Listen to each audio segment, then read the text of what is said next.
ना गया नहीं दिव्या से चाट नहीं खा रे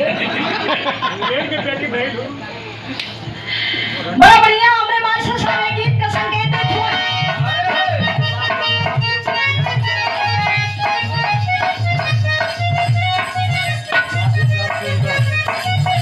आप भैया लड़की और लड़का के बीच की बात